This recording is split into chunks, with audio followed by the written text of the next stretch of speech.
sommes toujours ensemble dans cette rétrospective 2020 de Média TV qui revient sur les événements phares à retenir en cette fin d'année. Nous avons rebondi en première partie sur les grandes réalisations de la Direction générale de la Sûreté nationale, la DGSN. On enchaîne maintenant avec le deuxième axe de cette émission spéciale, une partie consacrée à la cause nationale. Le dossier du Sahara marocain qui a connu un tournant historique en 2020. Nous en parlons ce soir avec nos invités. Chelkaoui Roudani, professeur universitaire spécialiste en géostratégie. Emmanuel Dupuis, président de l'Institut Prospective et Sécurité en Europe, l'IPSE. Bonsoir messieurs et merci d'être avec nous. Bonsoir madame. Alors, triste année 2020, une année bien terne en grande partie due à la pandémie du coronavirus qui a bouleversé le monde. On peut cependant retenir plusieurs moments forts qui ont marqué l'histoire, comme la reconnaissance américaine de la pleine souveraineté du Maroc sur son Sahara, un événement de taille qui couronne de grands efforts diplomatiques, comme vous allez le voir dans ce récit signé Younes Benzinem. L'année 2020 aura été riche en événements diplomatiques. Le mercredi 22 janvier 2020 à Rabat, les députés ont voté à l'unanimité 2 projets de loi à portée historique. Les nouvelles lois précisent en effet l'espace maritime naturel du royaume et rappellent la compétence juridique du Maroc sur ses eaux territoriales allant de Tanger à la Gouira. Loin de la capitale sur la scène internationale, la diplomatie marocaine poursuit sa percée, avec plus d'une vingtaine d'antennes diplomatiques ouvertes dans la province du Sud, en Afrique, au Moyen-Orient ou sur le continent américain. La diplomatie marocaine se distingue et engage une nouvelle génération de relations. Printemps 2020, coronavirus oblige, le monde est à l'arrêt, mais la machine diplomatique marocaine poursuit son action et trouve écho à l'échelle internationale. La résolution 2548 pointe expressément le rôle de l'Algérie dans le différend pour la première fois. Une notion importante suivie d'un épisode révélateur qui a démontré les intentions des séparatistes de briser le cessez-le-feu. Vendredi 13 novembre, des milices du Polisario qui bloquaient le point de passage de Guerguerat sont délogées en quelques heures par les forces armées royales marocaines. Une intervention mesurée, majoritairement saluée par la communauté internationale. Le mois de décembre restera aussi et surtout marqué par l'annonce historique des États-Unis, une annonce qui a fait grincer les dents des ennemis de l'intégrité territoriale marocaine, en reconnaissant la souveraineté pleine et entière du royaume sur son Sahara et avec l'ouverture prochaine d'un consulat à Dakhla, Donald Trump ouvre un nouveau chapitre dans ce différend régional. Sur le terrain, les ouvertures de consulats dans les provinces du Sud s'enchaînent à un rythme soutenu. Des 4 coins du globe, à l'ouest, au centre ou à l'est, les soutiens à la marocanité du Sahara se concrétisent. États-Unis, Haïti, République démocratique du Congo ou encore Bahreïn ont manifesté leur soutien en œuvrant des représentations diplomatiques à l'Aïoun et Dakhla. Dernier en date, l'Égypte, au nord-est du continent, envisage à son tour de se joindre à la liste des pays ayant une antenne diplomatique dans le sud marocain. On commence avec vous, Chelkaoui Roudani, pour la première fois de leur histoire. On le rappelle, les États-Unis ont reconnu la pleine et entière souveraineté du Royaume du Maroc sur l'ensemble de son Sahara. Quelle est d'abord la portée de cet événement majeur? Quelle est son importance pour une résolution définitive à ce différend régional artificiel? Effectivement, vous avez bien cité que nous sommes dans un contexte géostratégique changeant, dans une dynamique des relations internationales.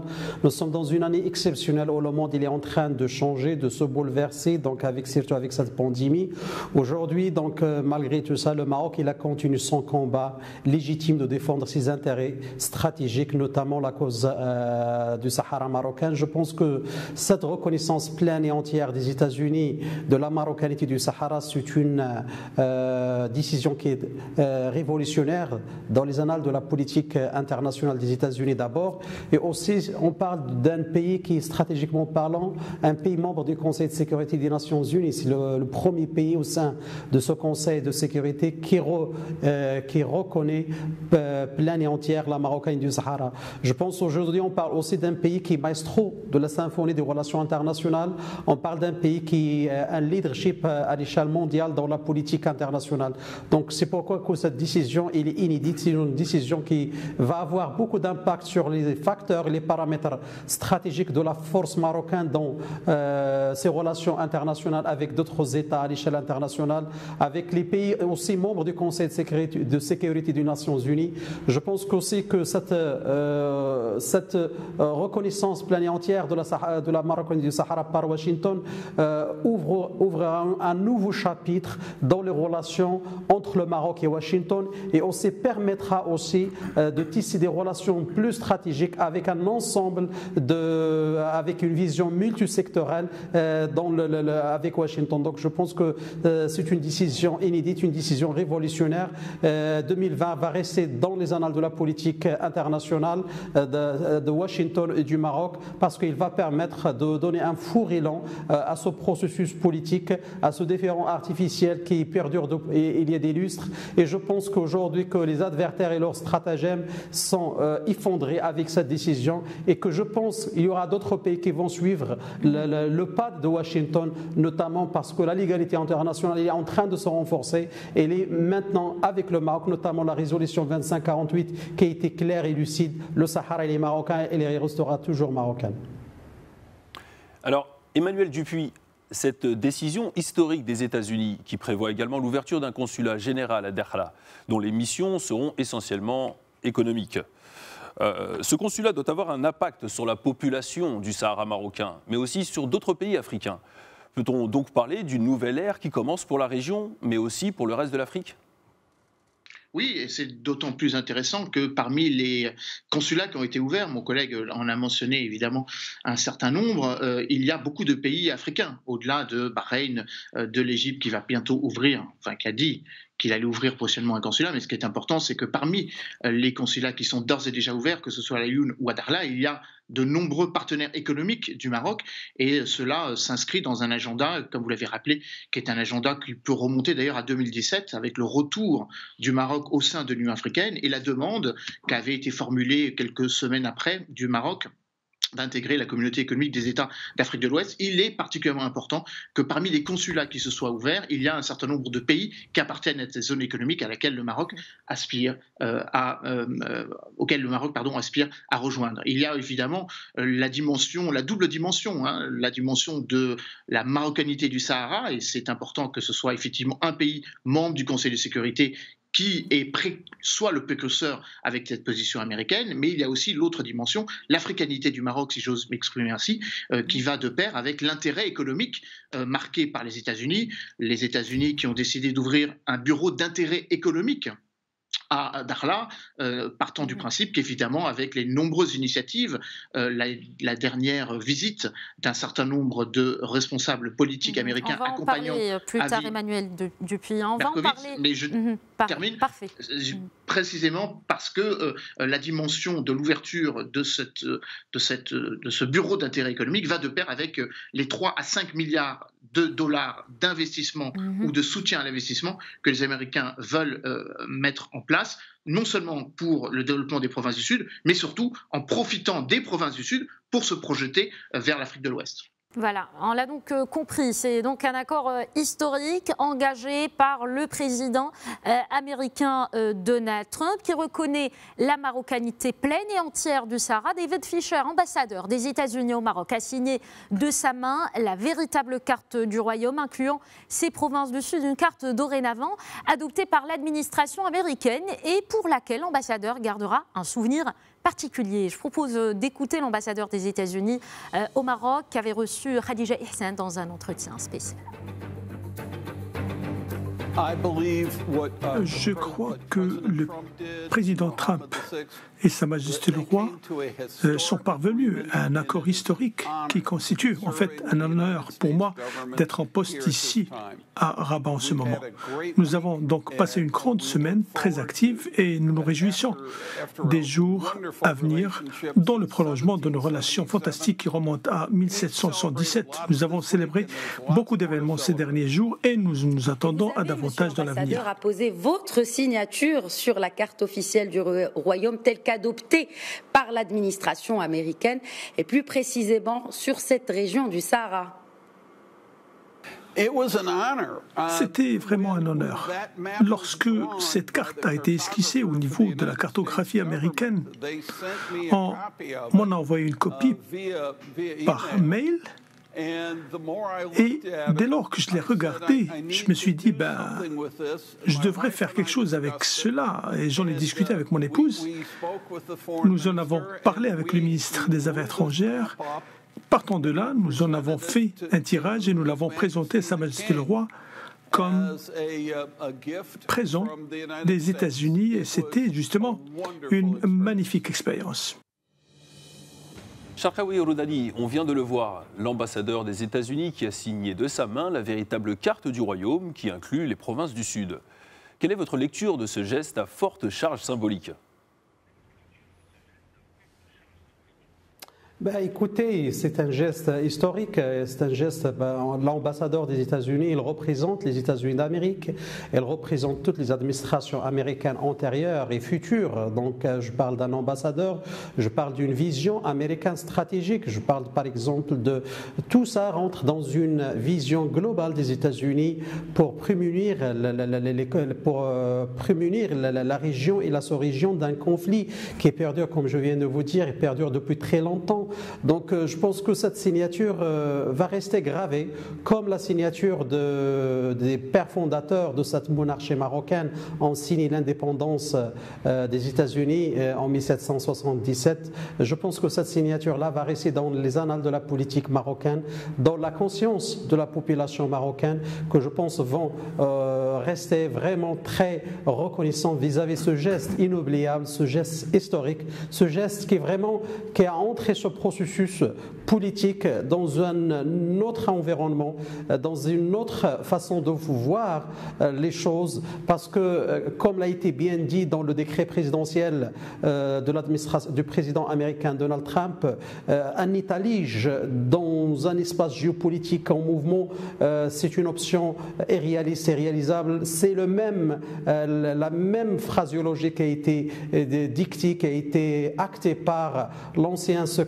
envoyé spécial de secrétaire général des Nations Unies, Peter Van Rossum, lorsqu'il a dit que la mise en place d'un étalage dans le sud du Maroc, c'est une option irréaliste et réalisable.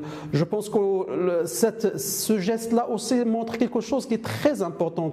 C'est que les États-Unis, maintenant, ils ont montré qu'il y a une façon de voir les choses dans le monde, qu'il y a une reconstruction dans le monde sur de bonnes bases. Aujourd'hui, il ne faut pas oublier, mesdames et messieurs, c'est qu'il y a à peu près 27 mouvements séparatistes en Afrique. On ne parle pas que du Polisario. Et je pense que cette reconnaissance pleine et entière des États-Unis, de la marocanité du Sahara et la souveraineté du Maroc à part entière, pleine et entière sur les provinces du Sud, c'est un prélude, c'est un commencement vers l'intégration du continent africain. Et c'est un message aussi pour les adversaires de l'intégrité territoriale du Maroc, de coaguler les synergies, de voir les choses avec une autre manière, des défis, des enjeux qui sont en train de se mettre en place, qui demandent une synergie incroyable des pays du Maghreb. Je pense que Sa Majesté a été claire lorsqu'il a tendu la main à nos frères algériens, aux autorités algériennes. Venez, on va essayer de mettre en place tout un mécanisme ensemble pour créer un monde meilleur pour ces populations de la région du Maghreb. Les défis, les enjeux de l'Afrique subsaharienne, du Sahel, la montée fulgurante des attaques terroristes, la question libyenne, le rôle que joue le Maroc dans la paix et la sécurité dans la Libye, dans la Méditerranée, dans l'Afrique subsaharienne et du Sahel, avec même des investissements colossaux, avec l'annulation des dettes des pays moins classés au sein des Nations Unies, pays moins avancés. Donc je pense que le Royaume du Maroc, il a assumé toutes ses responsabilités. Washington, il a compris le message, il a compris les enjeux géostratégiques dans lesquels s'enlise la région et la sous-région. Avec cette décision américaine, je pense que nous en rentrons dans un nouveau chapitre qui est en train de s'ouvrir, qui est en train de commencer pour la paix et la sécurité. Et je pense que Fragility Act 2019 des États-Unis, c'est une approche américaine pour promouvoir la stabilité et prémunir les conflits. Je pense qu'il a intégré cette perception, cette conception géostratégique du Maroc pour construire une Afrique unie, une Afrique capable d'assumer ses responsabilités et géosécuritaires et géopolitiques. D'accord, donc c'est un nouveau chapitre comme vous venez de le qualifier. Cherkaoui Roudani, Emmanuel Dupuy, maintenant ces décisions américaines marquent un tournant pour le dossier du Sahara marocain. Est-ce qu'on peut s'attendre à des décisions similaires de la part d'autres pays prochainement? Vous avez cité tout à l'heure le cas de l'Égypte. À quoi on peut s'attendre exactement dans les jours ou les mois qui viennent dans le cadre de cette dynamique diplomatique que connaît le Royaume aujourd'hui? Écoutez, je l'espère. Néanmoins, il y a quand même un principe de réalisme, malheureusement, qui doit être pris en compte. Premièrement, la décision américaine arrive à la fin d'une administration. Est-ce que la nouvelle administration va soutenir la décision de Donald Trump? Je pense que c'est le cas, mais encore une fois, pour l'instant, il n'y a pas eu de signaux tout à fait déterminés de la part de la nouvelle administration Biden dans ce sens. Donc c'est le premier élément, c'est une consolidation d'une décision qui a été prise par une administration qui est radicalement différente de celle qui va venir. Le deuxième élément, pour répondre à votre question, c'est une grande vigilance, car il y a un certain nombre de pays qui veulent remettre en cause cette décision. Je pense notamment au fait que la résolution allemande qui a été présentée il y a quelques jours à l'ONU, alors que vous montrez à juste titre cette image, a été repoussée par le pays qui assure actuellement la présidence mensuelle du Conseil de sécurité des Nations Unies, l'Afrique du Sud. On sait la relation très historique particulière du mouvement au pouvoir en Afrique du Sud, l'African National Congress, avec des partis qui sont au pouvoir dans d'autres pays ou qui étaient encore au pouvoir il y a peu, notamment. Je pense notamment au FLN en Algérie. En tout cas, il y a une grande vigilance à avoir au niveau des Nations Unies, car la décision américaine a été qualifiée par l'Afrique du Sud de décision unilatérale, là où l'ONU estime, en tout cas en se basant sur un certain nombre de résolutions, qu'il faut avoir des logiques de décision, je le cite, collective et multilatérale. Par contre, vous avez raison de mentionner que l'agenda doit se tourner, me semble-t-il, vers la rive nord de la Méditerranée, pour plusieurs raisons. La première raison, c'est que c'est un pays méditerranéen proche du Maroc qui assumera dans quelques jours la présidence semestrielle de l'Union européenne. Le Premier ministre Antonio Costa, je crois, est assez proche de ce dossier, Premier ministre du Portugal. Et je crois que c'est un élément important, en partant du principe que les 3 prochaines présidences semestrielles de l'Union européenne nous tournent vers la Méditerranée, la Slovène qui va suivre et bien évidemment la présidence française à partir du premier semestre 2022. Et puis il y a les 2 autres agendas importants et de facto les pays qui les portent, la Grande-Bretagne qui préside le G7 et bien évidemment l'Italie qui préside le G20. Tout ça pour répondre à votre question, qu'il y a sans doute une forte mobilisation du côté de l'Union européenne. Un certain nombre de responsables politiques, à titre personnel, et je prends l'exemple de la France, se sont prononcés il y a quelques jours pour faire en sorte que la décision américaine soit étayée ou en tout cas appuyée. C'est le cas par exemple de 2 responsables politiques français, dont un que je connais plus particulièrement, Jean-Marie Bockel, ancien ministre, qui a appelé à ce qu'il y ait un intérêt de la part de la diplomatie française, non seulement pour l'initiative marocaine telle qu'elle est formulée depuis 2007, mais pour évidemment aller un petit peu plus loin dans le processus de reconnaissance du caractère marocain des provinces du Sud. D'accord. En tout cas, donc, plusieurs pays ont ouvert des consulats généraux dans le sud du Maroc, entre Laayoune et Dakhla. Merci Emmanuel Dupuy. Alors l'amitié entre le Maroc et les États-Unis, Manel, beaucoup le savent, est une amitié de très longue date. Elle remonte même à l'indépendance des États-Unis. Le Royaume était en effet le premier pays à reconnaître la jeune nation américaine qui a déclaré son indépendance en 1777. David Fisher, qui est ambassadeur des États-Unis au Maroc, revient sur les liens forts qui lient les 2 pays et sur les perspectives engendrées, rappelant au passage la corrélation qui existe entre sécurité et prospérité. On l'écoute. L'une des décisions que nous avons prises, c'était en fait par rapport à nos relations dans l'avenir. Et notre relation a toujours été pérenne depuis 1777 et nous estimons qu'elle demeurera ainsi dans les siècles à venir. Donc, cela aura bien évidemment des effets positifs sur le Maroc. Ils connaissent nos intentions et nos sentiments à l'égard des provinces du Sud.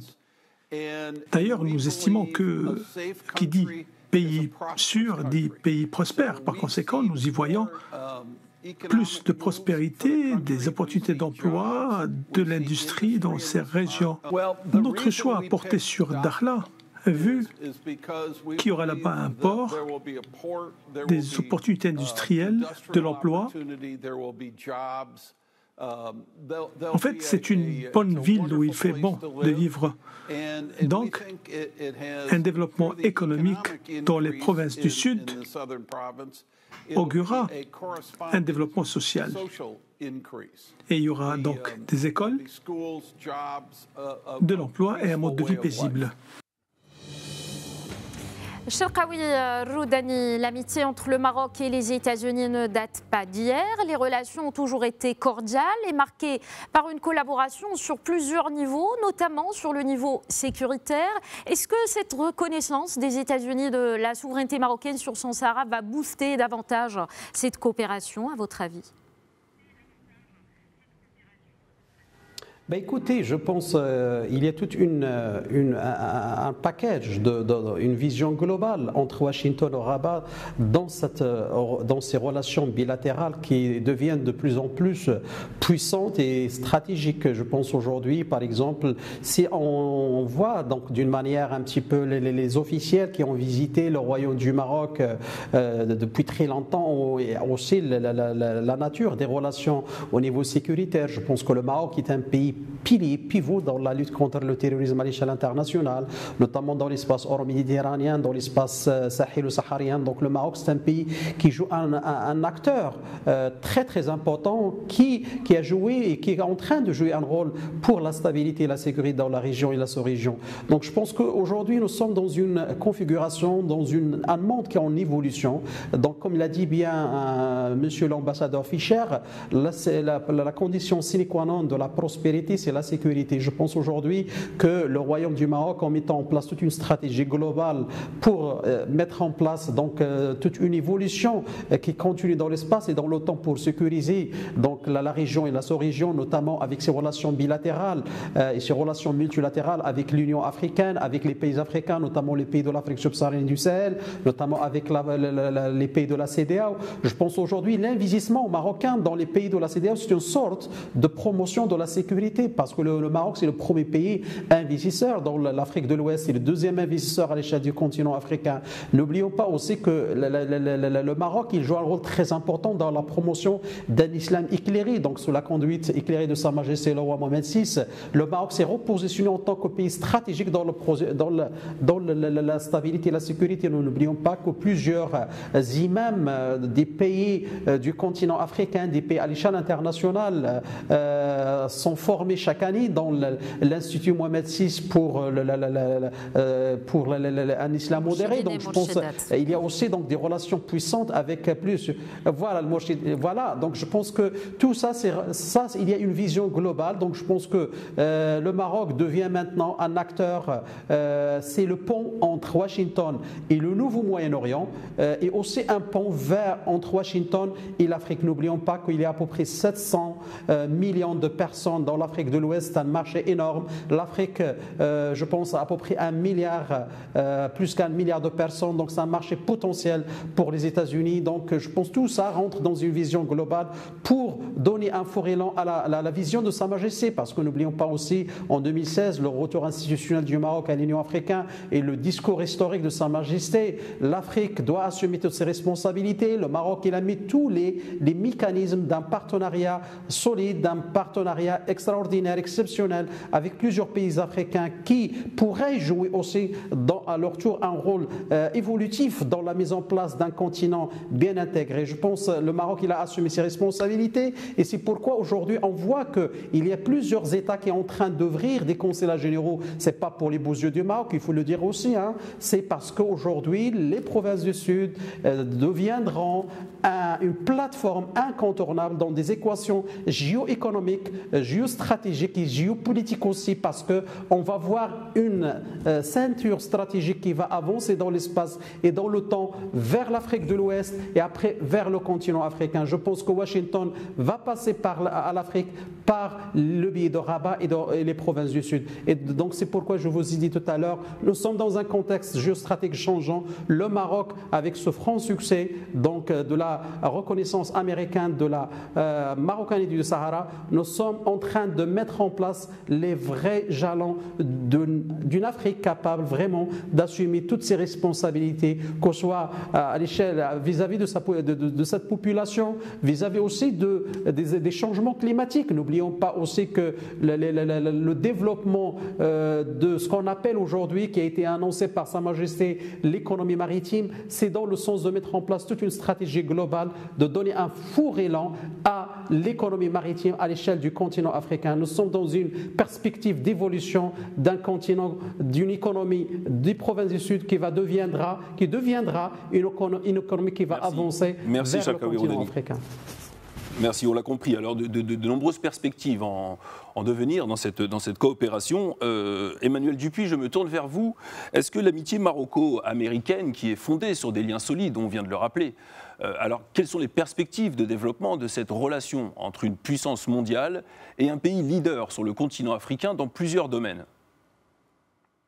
Alors, sur la dimension sécuritaire, je n'ai rien à redire par rapport à ce qu'a dit mon collègue, peut-être en rajoutant un certain nombre d'éléments qui consistent à partir du principe que ce qui se passe au Sahel a un impact direct avec le Sahara, et c'est notamment la raison pour laquelle les coopérations bilatérales entre les États-Unis et le Maroc, entre les États-Unis et les pays qui jouxtent le Maroc, je pense notamment à la Mauritanie, sont d'une importance stratégique. Elles sont d'autant plus d'une importance stratégique que le Maroc fait figure de partenaire stratégique de l'OTAN depuis 2016, et précédemment il était qualifié de partenaire, d'allié majeur en dehors de l'OTAN. Cela a aussi son importance pour la dimension maritime. Les États-Unis regardent avec beaucoup d'intérêt la dimension transatlantique et la bascule stratégique du transatlantique nord vers le transatlantique sud. C'est la raison pour laquelle les 3416 km de côte du nord jusqu'au sud du Maroc sont évidemment un des éléments qui confortent la reconnaissance américaine des provinces du Sud. Mais il y a évidemment la dimension économique. Vous avez raison de le rappeler.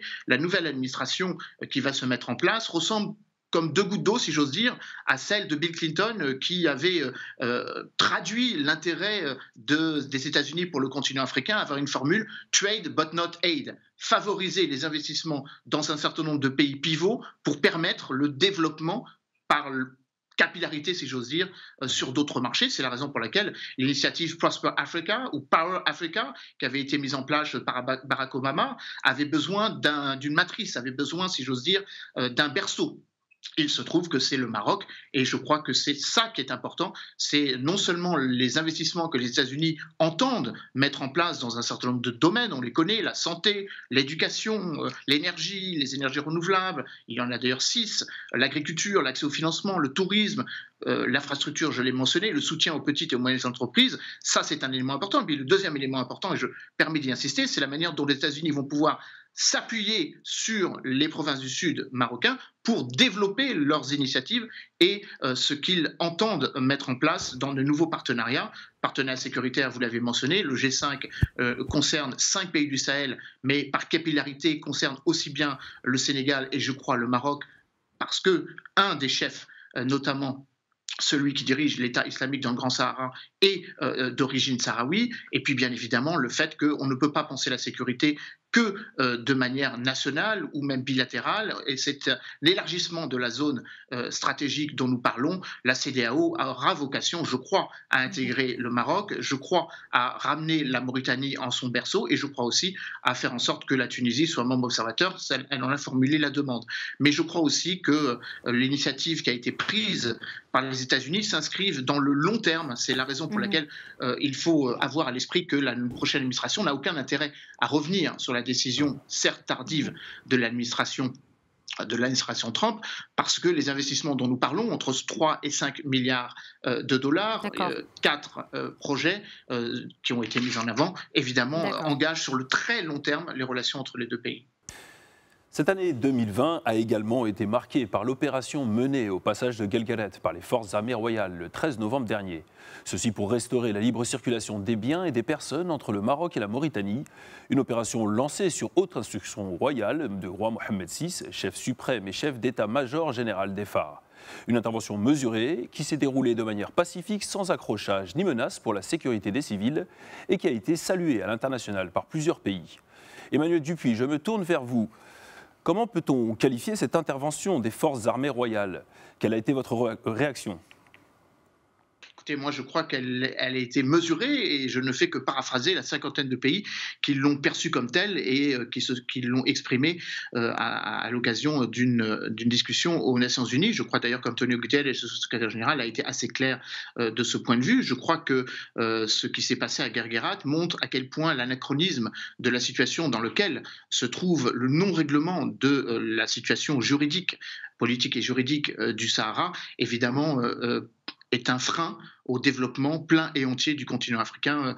Votre précédent intervenant a justement fait la jonction entre l'unité politique, le retour du Maroc le 31 janvier 2017 au sein de l'Union africaine, et il manquait l'unité économique. Ça va être évidemment le cas avec la mise en place pleine et entière, maintenant que 34 des 54 pays ont ratifié la zone économique de libre-échange continentale donc vis-à-vis, abolissant les barrières douanières et favorisant le libre-échange au niveau continental. Je crois qu'il est particulièrement important de faire en sorte que la pleine et entière liberté de circulation des biens et des personnes et évidemment des biens de consommation dans une nouvelle verticalité qui implique non seulement le Maroc et ses voisins, et précisément son voisin mauritanien, mais également l'Europe.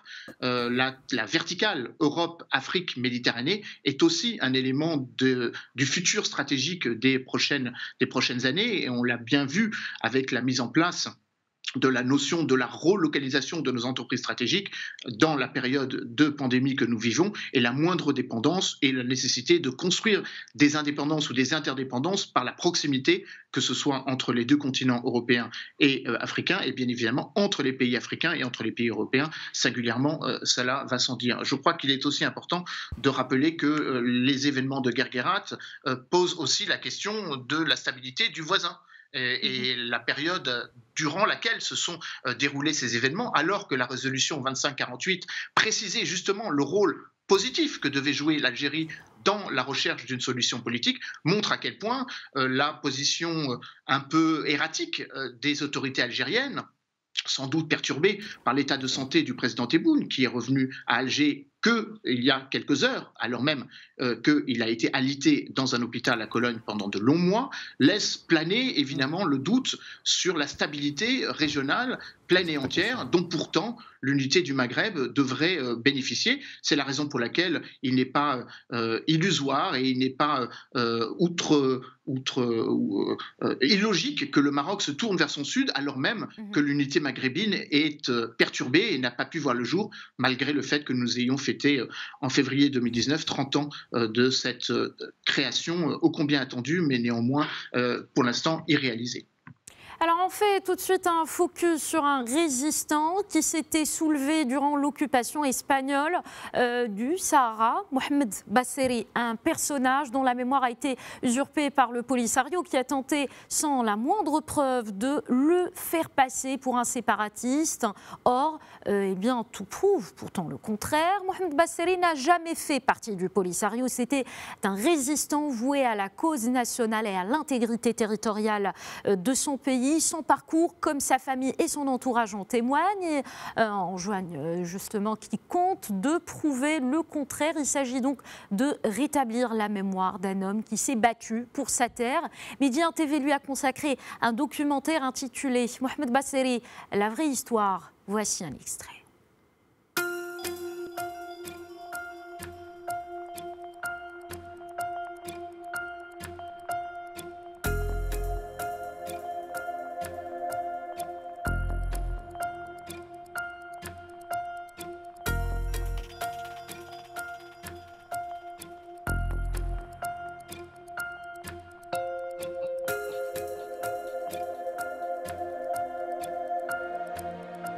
بصيري أول من أسس حركة سياسية في الصحراء ملأت الفراغ اللي كان موجود.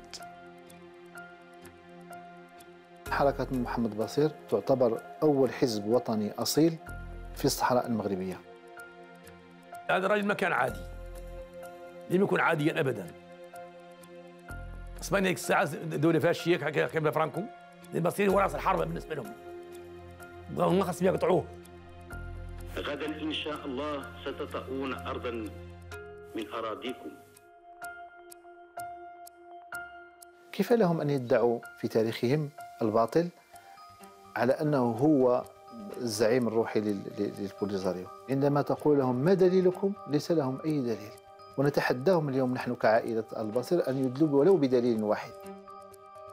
ما كان مطروح فكرة انفصال، حتى البوليساريو بداية نشأتها السنة الأولى أو سنتين الأولى من نشأة البوليساريو ما كان مطروح انفصال ولا غيره، كان مطروح طرد الاستعمار الإسباني. محمد بصيري كان مغربي، كان وطني، كان يدعو إلى الوحدة. بصيري ما يمكن باش يذوب بهذه السهولة. بصيري لم يتم إنصافه، أقولها لم يتم إنصافه.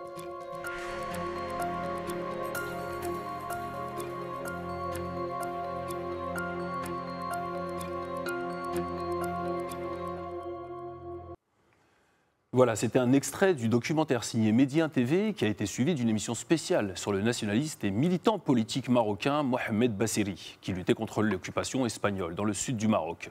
Un documentaire émouvant et édifiant. Revenons sur Mohamed Bassiri. Cherkaoui Roundani, s'il vous plaît. Pourquoi sa mémoire a-t-elle été usurpée à ce point? Est-ce que le Polisario cherche vraiment une légitimité au moment où les séparatistes ne cessent de perdre en crédibilité? Du moment où on comprend bien et on saisit le fait qu'aujourd'hui, il faut le dire avec courage et avec, aussi avec historicité de ce problématique artificielle. Le problème du Sahara marocain, c'est un problème géopolitique. C'est un problème entre le Maroc et l'Algérie. L'Algérie, et d'ailleurs tous les observateurs à l'échelle internationale, même au sein des Nations Unies ou même au sein du Conseil de sécurité des Nations Unies, notamment avec la décision américaine, l'Algérie a cherché de créer un État lige pour assouvir ses besoins et son hégémonie géopolitique. Le Maroc n'a jamais fait un coup d'État en Mauritanie. Qui a fait des coups d'État en Mauritanie? Qui a essayé de créer une zone de la région du Maghreb, une zone de turbulence pour assouvir ses besoins hégémoniques et géopolitiques? Donc tout le monde le sait, c'est un secret polichinelle. L'Algérie manigance pour créer un État, pour créer un vide géopolitique dans une perspective d'évolution de sa vision subjective de la géopolitique de la Méditerranée, de la géopolitique de l'Afrique subsaharienne et du Sahel et de la géopolitique du Maghreb. Le Maroc aujourd'hui, je pense, il a assumé toutes ses responsabilités. Fou Hassan II, il a été clair. Une politique qui continue avec Sa Majesté le roi Mohamed VI, avec sa vision éclairée de mettre en place toute une vision globale de développement du continent africain, de la région du Maghreb. Malheureusement aujourd'hui, on voit qu'il y a deux visions dans cette région. Il y a une vision marocaine, donner un fort élan à cette cohabitation, à cette coexistence, à cette façon d'exister ensemble, à se vivre ensemble. Et aussi, il y a une autre vision antagoniste de créer le chaos dans la région.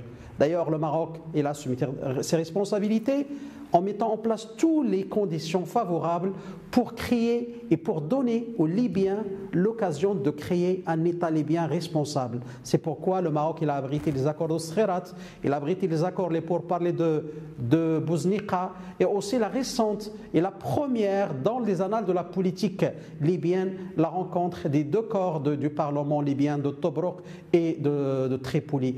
N'oublions pas aussi le rôle qu'est en train de jouer le Maroc dans l'Afrique subsaharienne et du Sahel, le développement, les visites officielles qui dépassent les 50 de Sa Majesté dans plusieurs pays de l'Afrique, l'Afrique centrale, la Corne d'Afrique, l'Afrique de l'Ouest.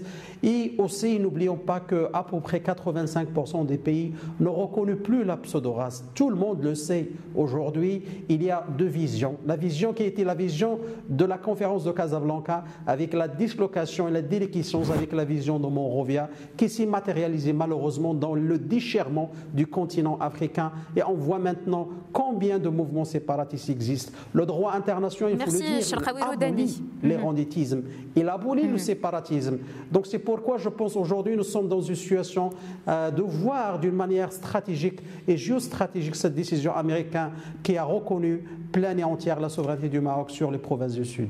D'accord, une décision qui a marqué donc cette année 2020 et cette année a été aussi marquée par la visite au Maroc d'une délégation justement américano-israélienne de haut niveau. C'était le 22 décembre, une visite sanctionnée par une déclaration conjointe qui a mis l'accent sur l'ouverture d'une ère nouvelle dans les relations entre le Maroc et Israël. Le roi Mohammed VI avait reçu au Palais Royal de Rabat ces délégations composées de Jared Kushner, conseiller principal du président des États-Unis, Meir Ben Shabbat, conseiller à la sécurité nationale d'Israël, et Avraham Joël Berkowitz. Il est assistant spécial du président des États-Unis, représentant spécial pour les négociations internationales. Au lendemain de cette visite, Média TV avait diffusé l'émission spéciale Moyen-Orient et Afrique, début d'une dynamique créative au cours de laquelle Simon Skira, secrétaire général de l'association d'amitié Israël-Maroc et secrétaire général de la Fédération française du judaïsme marocain, est revenu sur les liens étroits qui lient la communauté juive marocaine au royaume. Je propose de l'écouter. Écoutez, d'abord, il va sans dire que les liens entre les Marocains musulmans et juifs étaient toujours solides, marqués par le sceau de respect et de considération. Il ne faut pas oublier que le Maroc était et reste toujours un modèle de bonne cohabitation pour tous les enfants d'Abraham, puisqu'on parle de ces accords d'Abraham, ce qui fait de lui, et à juste titre d'ailleurs, un pays d'exception. C'est grâce à la monarchie marocaine et le génie de l'ouverture d'esprit du peuple marocain et de Sa Majesté Mohammed VI, que Dieu le garde, que cette expression exception marocaine est aujourd'hui une réalité palpable, hautement appréciée dans le monde entier. Il est donc tout à fait évident que les relations vont se consolider encore davantage, ce capital d'estime, de confiance et de bonne entente entre musulmans et juifs au Maroc et en dehors d'Israël. D'ailleurs, moi j'ai vécu 35 ans en Israël, mais depuis 20 ans en France, et j'espère que cela va avoir des échos sur les relations entre les deux communautés ici en France. Parce que je suis secrétaire général de la Fédération française du judaïsme marocain et j'espère bien qu'il y ait des changements et pas autre chose. La reprise des mécanismes de coopération avec Israël ne remet en rien en cause la position constante du Maroc à l'égard de la cause palestinienne. Le roi Mohammed VI l'a lui-même assuré au président palestinien Mahmoud Abbas. Emmanuel Dupuis, qu'en pensez-vous ? Oui, le roi du Maroc a appelé 2 fois Abou Mazen, le 10 décembre et le 23 décembre, en singularisant un peu la position marocaine par rapport aux autres pays qui ont normalisé, en tout cas dans les mois qui ont précédé, leurs relations avec Israël. Je pense aux Émirats arabes unis, à Bahreïn et au Soudan. Je mets de côté évidemment ce qu'il avait fait depuis de longue date, l'Égypte et la Jordanie. Pour l'instant, évidemment, en ayant à l'esprit, comme ça a été rappelé, le fait qu'avec les 3000 juifs qui résident au Maroc, c'est au Maroc que l'on retrouve la plus forte présence hébraïque en Afrique du Nord, et puis évidemment le fait aussi de rappeler que nonobstant la signature future des coopérations en matière de transport aéronautique entre l'État d'Israël et le Maroc, près de 50 000 à 70 000 touristes israéliens venaient chaque année au Maroc. Et il faut aussi rappeler, mais je crois que c'est un truisme, que la constitution marocaine précise bien, la constitution de 2011 précise bien l'affluent hébraïque qui est un élément constitutif de l'identité marocaine. Donc je crois que c'est important de rappeler que le roi du Maroc a un rôle très particulier en tant que commandant des croyants et en tant que président du comité Al-Quds. D'ailleurs, il a rappelé, et c'est pour ça que je précise qu'il l'a singulièrement rappelé, qu'il tenait particulièrement, dans la foulée de l'accord de l'initiative arabe de 2002, à faire en sorte que la reconnaissance d'Israël n'oublie pas le caractère musulman de la ville sainte et n'oublie pas non plus la résolution 242 de novembre 1967, à savoir le fait de doter, à côté d'un statut qu'a déjà la Palestine, le peuple palestinien d'un État. Je crois que c'était important que le roi du Maroc, eu égard à cette double réalité séculière par rapport à la présidence du comité Al-Quds de l'Organisation de coopération islamique depuis 1975, à l'époque de son père, et bien évidemment religieuse, en tant que commandant des croyants et en tant que protecteur des lieux saints de Al-Quds, que le roi du Maroc a cette responsabilité particulière. Absolument. Merci beaucoup Emmanuel Dupuis. Merci Tarek, merci à nos invités. Cherkaoui Roudani, professeur universitaire, spécialiste en géostratégie. Emmanuel Dupuis, président de l'Institut Prospective et Sécurité en Europe, l'IPSE. Ici prend fin donc cette deuxième partie de la rétrospective 2020 de Médien TV, dédiée à la percée diplomatique du Royaume du Maroc durant cette année. La troisième partie sera consacrée à la résilience de l'économie marocaine pendant la crise sanitaire liée au nouveau coronavirus. On revient sur le plateau pour en parler avec nos invités après un rendez-vous d'actualité.